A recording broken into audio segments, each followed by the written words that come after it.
حضور پاک نے فرمایا کہ اگر تم کسی کو دیکھو کہ وہ قوم لوط کا عمل کر رہا ہے یا کسی لڑکے سے بدفعلی کر، پکڑ کے دونوں کو قتل کر دو۔ اسی لیے امام شافعی رحمۃ اللہ علیہ اور ان کی جماعت کے علماء فرماتے ہیں کہ یہ لائق جو ہے جو فعل کر رہا تھا، فاعل جو ہے اس کی چاہے شادی شدہ ہو یا غیر شادی، اس کو قتل کیا جائے۔ امام حنیفہ رحمۃ اللہ علیہ فرماتے ہیں کہ اس کو کسی اونچی جگہ سے گرایا جائے اور پھر پتھروں کی بارش کی جائے جیسے ان پر پہلے عذاب ہو چکا ہے۔ اللہ عالم۔ اصل بات جو ہے سمجھنے والی وہ سمجھے کہ اللہ تبارک و تعالی نے قرآن پاک میں ان واقعات کو ذکر کیوں کیا؟ پہلے آپ نے قوم نوح علیہ السلام کا قصہ پڑھا، اس کے بعد قوم عاد کا قصہ آیا، اس کے بعد قوم لوط کا قصہ آیا، اب آگے قوم شعیب کا قصہ۔ وجہ کیا ہے؟ اس کی وجہ یہ ہے کہ ایک تو ان واقعات کے بیان کرنے میں تصدیق ہے رسالت و نبوت حضرت محمد مصطفیٰ کہ اللہ کا نبی سچا نبی ہے۔ وہاں کیوں یہ احوال کہاں سے لے آتا ہے؟ بھائی مکے میں پیدا ہوئے، مکے میں جوان ہوئے، 40 سال تک نہ کسی مدرسے میں نہ کسی استاد کے پاس، آخری 40 سال میں بلغار پہ جا کے اکیلے عبادت فرماتے رہے۔ اب وہ حال دے رہے ہیں ہمیں آسمانوں کا، زمینوں کا، آدم علیہ السلام کا، آدم کے بیٹوں کا، نوح علیہ السلام کا، ان کے کشتی بنانے کا، ان کی قوم کو لے جانے کا۔ تو معنی یہ ہے کہ اللہ ان کو خبر دیتے ہیں۔ ذالک من انباء الغیب نوحیہا الیک، میرے مدنی یہ ہے غیب کی خبریں ہیں جو ہم آپ کی طرف وحی کر رہے ہیں، ورنہ تو کسی کو پتہ ہی نہیں تھا نا۔ ایک فائدہ تو یہ ہوا، دوسرا اس میں فائدہ یہ ہوتا ہے کہ مومنین کے لیے تحدید ہوتی ہے کہ خبردار کہیں ایسا کام نہ کرنا جو پہلی قوموں نے کیا ہے، اور کافروں کے لیے بھی تنبیہ ہوتی ہے کہ اگر تم بھی ایسا کرو گے تو تمہارا انجام بھی یہی ہوگا۔ تو ان واقعات میں ترغیب بھی ہے، ترہیب بھی ہے، تحدید بھی ہے، تخویف بھی ہے،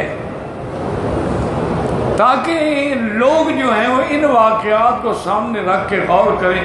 اور اس میں کمال قدرت بھی ہے کہ اللہ کی شان دیکھیں کہ جب اللہ نے چاہا تو نوح علیہ السلام کو بچا لیا، قوم غرق ہو گئی۔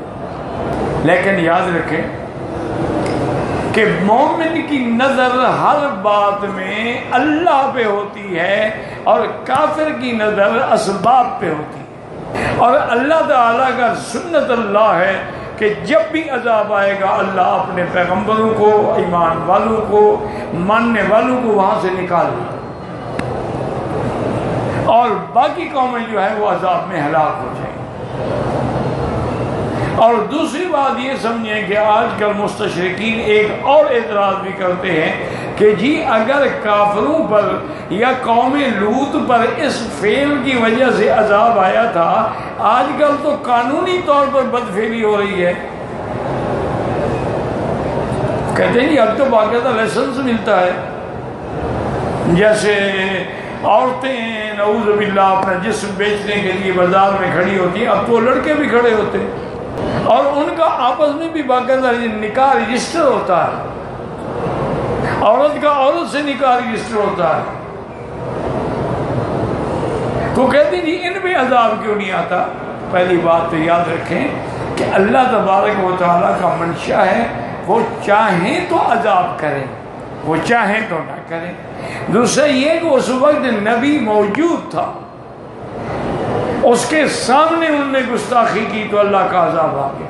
اب اللہ کے پیغمبر تو موجود نہیں ہیں، لیکن یہ لوگ بھی عذاب سے بچ نہیں سکیں گے، وہ کسی اور شکل میں آ جائے گا۔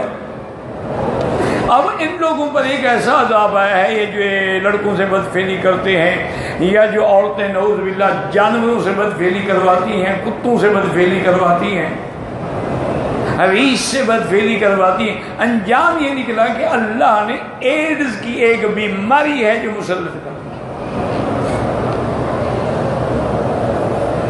اور وہ ایک ایسی بیماری ہے، اللہ معاف کرے، اللہ معاف کرے. اللہم انا نعوذ بک من البرص والجنون والجذام ومن سیء الاسقام، کہ اس کا علاج ہی نہیں ابھی تک دریافت ہو سکا.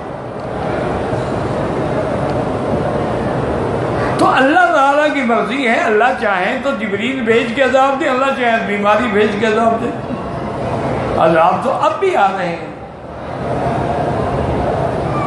یعنی آپ دیکھیں کہ یورپ کے بڑے بڑے ملکوں میں بڑے بڑے ڈاکٹر اور بڑے بڑے فلاسفر اکٹھے ہوئے، انہوں نے کانفرنس کی کہ بھئی یہ ایڈز کی بیماری آ گئی ہے، ٹی بی کی بیماری آ گئی ہے، اور ان سے بچنے کا حل کیا ہے؟ اچھا، اور تمہیں برسٹ کینسر آ گیا ہے، سینے کے اندر ان کو نعوذ باللہ کینسر ہو جاتا ہے. انہوں نے کہا جی اس کا حل کیا ہے؟ تو سب نے متفق ہو گئی یہ حل لکھا کہ ان سے بچنا ہے تو اسلامی زندگی اختیار کرو. کیونکہ جو مسلمان عورت اپنے مرد کے علاوہ اپنا جسم کسی کو نہیں دکھاتی، اس کو یہ بیماری ہو ہی نہیں سکتی.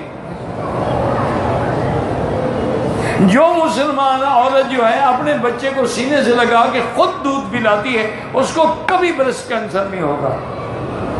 جس عورت نے باقاعدہ ایام حیض میں شوہر کے قریب نہیں جانا جب تک کہ اچھی طرح پاک صاف نہ ہو جائے، اور پاک صاف ہونے کے بعد بھی غسل نہ کر لے حتیٰ یتطہرن، اور پھر اسلام کہتا ہے کہ بھی وہ حیض کی ختم ہونے کے لیے اندر کپاس رکھے، اندر خوشبو رکھے، تاکہ وہ روا یا کریہ جو ہے وہ ختم ہو جائے. کبھی اس کو نہ تو یوٹرس کا کینسر ہوگا، نہ رسولی ہوگی، نہ عذاب ہوگا. تو اب وہ مجبور ہو گئے. انہوں نے کہا جی اگر بچانا ہے قوم کو تو ان کو ہدایت کرو کہ چاہے مسلمان نہ بھی ہوں لیکن اسلامی زندگی کے جو عادات ہیں، اطوار ہیں، وہ اختیار. دیکھیں نا، جو آدمی 5 دفعہ ناک میں پانی دے گا، 5 دفعہ چہرہ دھوئے گا، حضور نے فرمایا جس کے دروازے پہ نہر بہہ رہی ہو 5 دفعہ غسل کرتا ہو، میل بچے گی؟ انہوں نے کہا جی کہ نہیں. انہوں نے کہا جی تم 5 دفعہ وضو کرتے ہو تو گناہ بھی ختم ہو جاتا، وہ بھی جڑ جاتا، گناہوں کا میل بھی باقی نہیں رہتا. تو اس لیے ہمیشہ یاد رکھیں. اور باقی عذاب جو ہے نا وہ جنس العمل سے ہوتا. کیا معنی؟ کہ وہ لوگ بھی تو لڑکوں کو اوندھا کر کے الٹا کر کے بدفعلی کرتے تھے نا، اللہ نے آسمانوں پہ لے کے ان کو بھی اوندھا کر کے زمین پہ گرایا کہ جو تم کرتے تھے اب تم اسی کو بھگتو. اچھا، اس کے بعد وہ ختم ہو گیا ان پہ پتھر بھی برسا. اچھا، کبھی ایسا ہوتا ہے جیسے بستی سے کچھ لوگ دور چلے گئے، کچھ لوگ جو تھے وہ باہر گئے ہوئے تھے، کئی دن کے بعد آئے تو پتھر انتظار میں کھڑا تھا. وہ آیا اور ٹھیک پتھر اس پہ آیا. اور یہ واقعہ جو ہے یاد رکھو، آج بھی اردن میں، اردن جس ملک کا نام آج کے لیے، وہیں کا واقعہ ہے، اور وہیں وہ جگہ موجود ہے جہاں اللہ کا عذاب آیا تھا. اس کو کہتے ہیں بحر میت، یعنی اس جھیل میں، اس سمندر میں جو پانی بچا ہوا ہے اس میں کوئی چیز زندہ نہیں رہ سکتی، وہ عذاب کا پانی ہے. اس لیے ہر وہ عمل قوم نوح نے کیا کیا، قوم عاد نے کیا کیا، قوم لوط نے کیا کیا، قوم شعیب نے کیا کیا، قوم متفقات نے کیا کیا، مکے والوں نے کیا کیا، منافقین نے کیا، یہ عبرتیں ہیں. ان کو پکڑو اور ان سے بچو.